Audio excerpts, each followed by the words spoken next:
Kyle Jones, what is your advice to others who might be tempted to call the bluff of an asshole in a Mercedes with no plates? It is never worth it to argue with a driver. It sounds trite, but you just don't know who you're dealing with. We're rolling. We're rolling.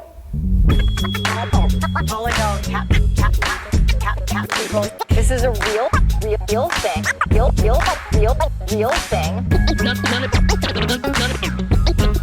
None of you have the balls to stop this. Stop this.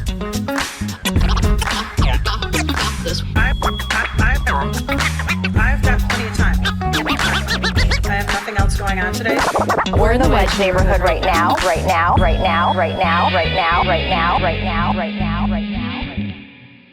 Welcome back to the Wedge Life Podcast. I'm your host, John Edwards. Today is a special episode. It's part of a series featuring harrowing personal stories. Today's guest got pepper sprayed in downtown Minneapolis trying to report an Amazon delivery truck driver to 311. And I'm just going to get right into it. Kyle Jones, can you walk me through the circumstances that led to you getting pepper sprayed? Yeah, so I want to preface this by saying that I don't usually consider myself to be like an angry cyclist, like yelling at drivers a bunch. I used to be, but I've matured. I've grown out of that. But for whatever reason, on this day, it was a couple weeks ago, it's just before Christmas, there was, like you mentioned, an Amazon truck parked on Nicollet and Grant in such a way that it was blocking both the bike lane and the bus stop. And for whatever reason, that was too much for me. So I decided to stop, and I was very polite. Like, I tapped on the window and said, hey, just so you know, I'm just letting you know you can't park here. You're blocking the bike lane. You're blocking the bus stop. And he gives me all kinds of attitude. He's like, oh, well, I don't care. Whatever, buzz off. And I was like, okay, like, have it your way. Fine. I'm just going to take some pictures and, report you to 311. And it was at that point that a different car pulls up. It was like a brand new BMW SUV. It was like an X5 or something. And they start honking at me, and the driver's rolling down the window and yelling at me. And I was like, he says, what's going on? And I'm like, I'm reporting this guy because he's, blocking the bike lane. For whatever reason, that set him off. Like, he felt some kind of solidarity with the Amazon driver. And I kind of get it. It's like, this privileged cyclist here. Right. You're engaging in the war on cars, and his comrade, the delivery driver, you're pestering him. It's become a 2-on-1. Exactly. Yeah. It's some kind of like, like I'm picking on this poor worker here. I'm the Karen in this situation, I guess some people would say. So I kind of get it, but he's yelling at me, and then he starts threatening me, saying like, I'm going to run you over. I'm going to kick your ass. And, again, there should have been a moment where I should have said, whatever, I've got my pictures. I'm on my way. But for whatever reason, the way this guy talked, if he was driving a new BMW, I don't know, whatever it was, I thought, this guy's all bark and no bite. He doesn't want to actually fight me. Right. I'm gonna call his bluff, And I said, okay, fine, like, step out of the car, let's fight, let's see what happens. And at first he looks at me real confused, and then reaches down into the door pocket of his car and pulls out a huge can of mace, like not like a little spray thing, like a big can of mace with like a pistol grip on it, and just blasts me right in the face. And I looked right at it and just got me right in the face. At that moment, you must have been like, what is he reaching for? Have I made a real bad mistake? I definitely did, yeah, which is like, I looked right at it because I wanted to make sure that it wasn't a gun. But of course, looking at the pepper spray as it hits you in the eye is not great. But yeah, when I realized that it was just pepper spray, there was a little bit of a relief. I was like, okay, I'm not getting shot today. I'm just going to be taught a very valuable lesson. First responder Kyle Jones gets to go home today, is what you're thinking. Yeah, exactly. Like, at the moment it hit me, I was like, this is really going to suck. But if this guy doesn't actually get out of his car and beat me up, this is going to be a great story. I'm going to tell everybody I know.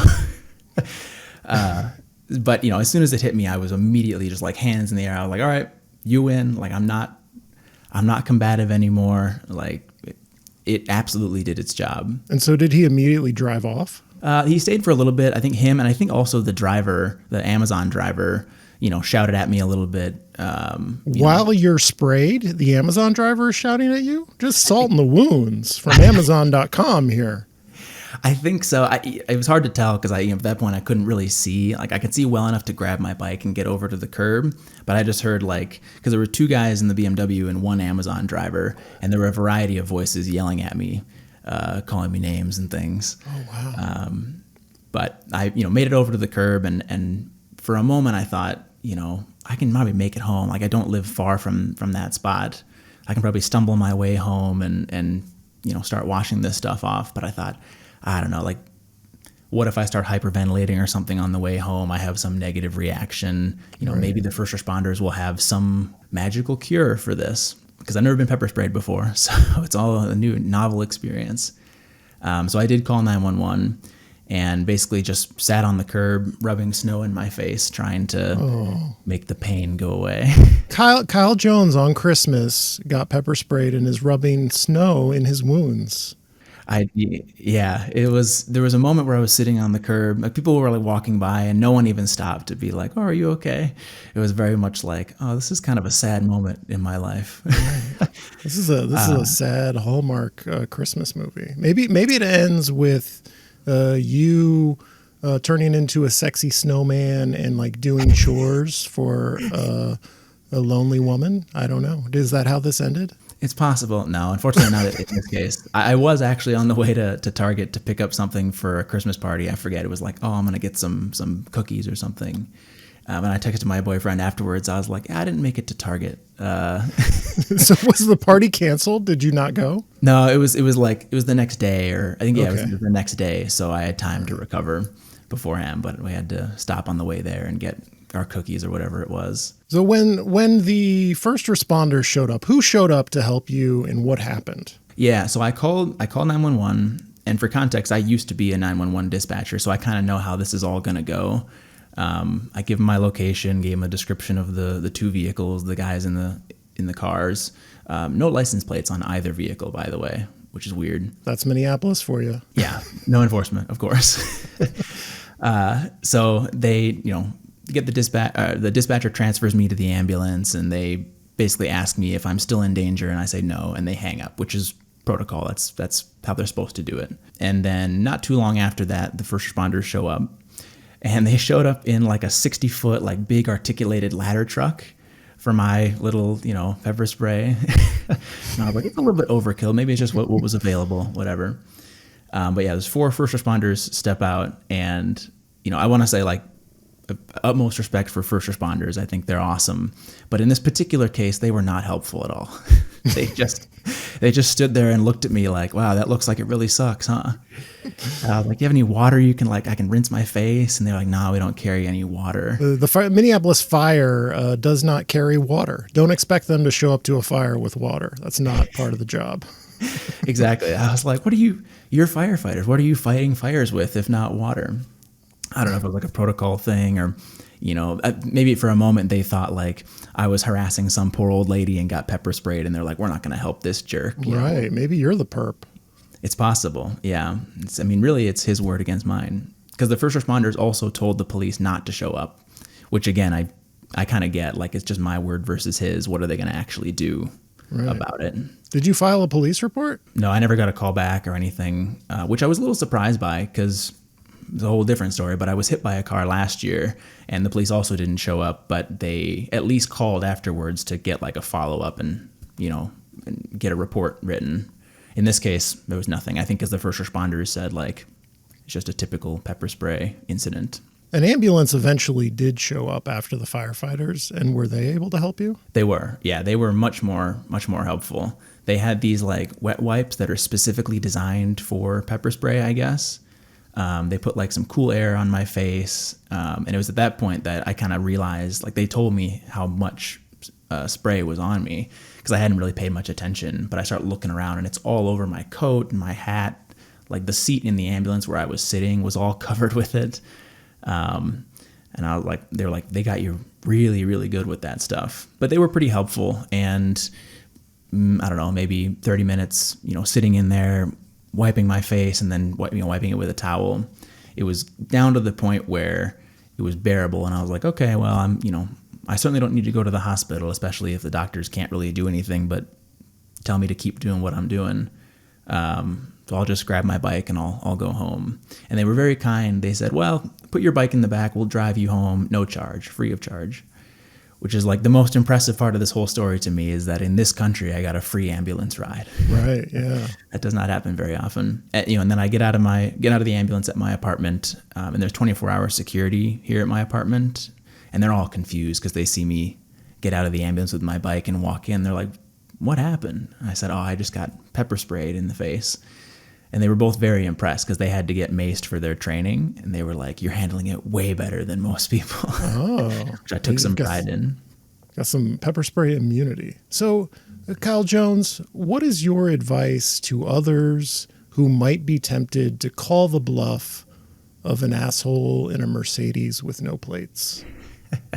I would say two main pieces of advice. One, yes, it is never worth it to argue with a driver. It sounds trite, but you just don't know who you're dealing with. It's just, the Minneapolis 311 app is very good. If you've never used it, anyone out there, like, it takes 10 seconds to snap a picture of a car and report a parking violation and then just be on your way. Don't even talk to them because you just don't know how they're going to react. And the second piece is, if you do end up getting pepper sprayed, it's just oil. So you don't need milk. You don't need like weird other home remedies. You just need soap and water, and just to scrub really, really good. Get that soap in your eyes, as painful as that is, and be very careful not to let the oil like run other places, run down your body, or like everything you touch is going to be kind of spicy for a while. So just be aware that it's like oil and treat it like you'd be washing off like olive oil or something. So how long have you lived in Minneapolis, Kyle, and where are you from? Yeah, I've lived here for, I guess, like 2.5 years in Minneapolis proper. Before that, I lived in various suburbs, and I actually grew up in rural Minnesota, a little town called Winstead, Minnesota. You have the vibe of a country boy a little bit. A little bit. Like, there's a hint of it. It's not a lot, and it doesn't really sound like Minnesota country, right? Oh, that's interesting. I could buy that you were from the South almost. Like, there's a hint of it. Have you ever gotten that?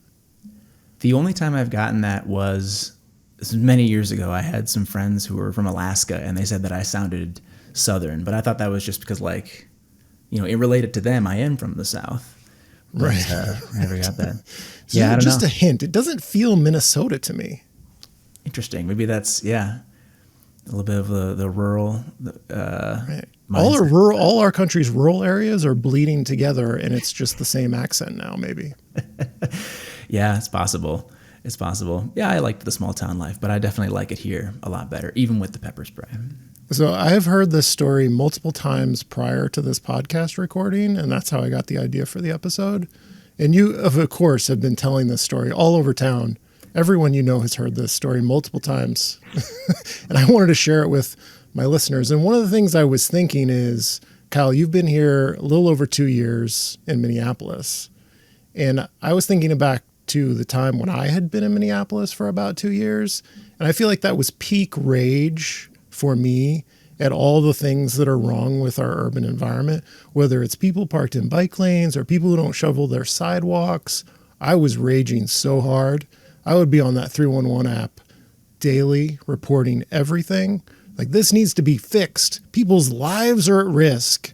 And at this point, I'm here a dozen years, and I'm so jaded, and I rarely report anything to 311. And I'm wondering if there is something about that like 2 to 3 year mark that puts you in peak rage mode and it gets you pepper sprayed. Not that all you were doing was reporting things to 311. There's no victim blaming from me, Kyle. You are clearly the victim here, but I wonder, like, what do you think about my theory? Well, I appreciate that. I mean, I was kind of being a jerk. I don't challenge people to a fight is, the moral of the story. But I think there is something to that because, like, when you first move to a place, when you're new there, it's not like your neighborhood. And so you're very much like, I don't know, very passive. Like, oh, people just park in the bike lane. That's a thing that happens here, I guess. Right. Like when I visit other cities, I'm never as mad about parking violations when I'm in Chicago or something, because that's not my neighborhood. It's not my place. And when you get to, that like 2 year mark, it's like, well, now this is my home and I want to like be a champion and protect the place. I haven't gotten to the 12-year point. Perhaps I will also be horribly jaded. But I will say, I've gotten back to using the 311 app recently, and it's been pretty good. If you are diligent about reporting a lot of stuff, you'll get a lot more success in my experience. Oh, is that because 311 starts to respect your information more? Maybe. I think it's just more of just a quantity thing. You get one parking citation issued, and that makes it worth the 9 that you reported that were gone on arrival or whatever. You advocate for the app. I like to send emails because sometimes it's really cold out and you don't want to be, I got to check this box and then I got to fill this part out. I like to just I think it's 311 Minneapolis MN. I'm not going to say what it is because I'll get it wrong, but I have the email saved and it just auto populates. And I just say here's the address, here's a photo I'm attaching to this email, take care of it. I describe it, give a location. And that's how I like to do it because sometimes the app is so cumbersome for me, but I don't make a lot of reports. So maybe you become expert at it. Yeah, I've definitely got a lot more fluent at it. I'm sure the 311 team wouldn't like to hear me say this, but frankly, I just don't answer a lot of the questions. Oh. I just whatever's mandatory. I'll snap a picture. The nice thing about the app is it records the location automatically, so you don't have to remember where it was. And then I just say parking, bike lane, or sidewalk, snow, or something like that, and hit submit. And I leave all the other questions blank. So if you could say anything to the man who pepper sprayed you, if he was here today, what would you tell him? You look in his eyes, what would you say? Well, I guess for one, I would admit that I wasn't actually trying to fight him, and I don't know. Honestly, I kind of have respect for him. He in his perspective, he kind of did the right thing. It's he got this crazy person challenging him to a fight. You were standing your ground. You were not advancing on him, were you? I mean, not really. I mean, I walked up to his window to talk to him, I guess, but what he did was very effective. It diffused the situation. I was no longer interested in engaging with him. And after 3 hours of pain, no harm done. So I would say thank you for not shooting me because pepper spray is very preferable. And also, maybe next time just go around. You don't have to stop and argue with me. Right. He didn't have to take up the cause of the Amazon driver. Exactly. I like that at the end of this episode, you're defending the person who pepper sprayed you. Well, like I say, I felt bad because normally I don't engage with these things. I don't want people to have the perception of me as being an angry cyclist who screams at people.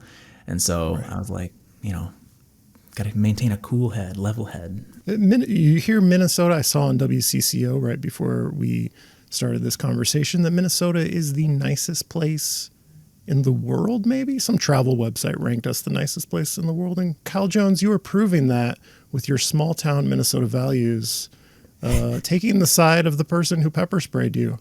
It's classic, It's very almost Canadian of me to apologize to someone for them pepper spraying me. Yes. Was that a cat? Oh, yeah, that is a cat. He decided to join at the last minute. Oh, look at that. Oh boy, this will be the most viewed portion of the podcast. Who is this? So this is my cat. His original name when I adopted him was Solstice because he was born on the summer solstice. And for a long time I couldn't decide on a name, and I realized that I only have one cat, so I don't have to specify. So he doesn't have a name. He's just my cat. Okay. Well, thank you, Kyle Jones, for telling us your story. I'm John Edwards. This has been the Wedge Live Podcast. Thank you for listening. And if you have a harrowing personal story, send us an email at harrowingpersonalstories@wedgelive.com. And you could be in the position that Kyle is right now, telling your story on the Wedge Live Podcast. This is a real thing. Real thing. None of you have the balls to stop this. Stop this.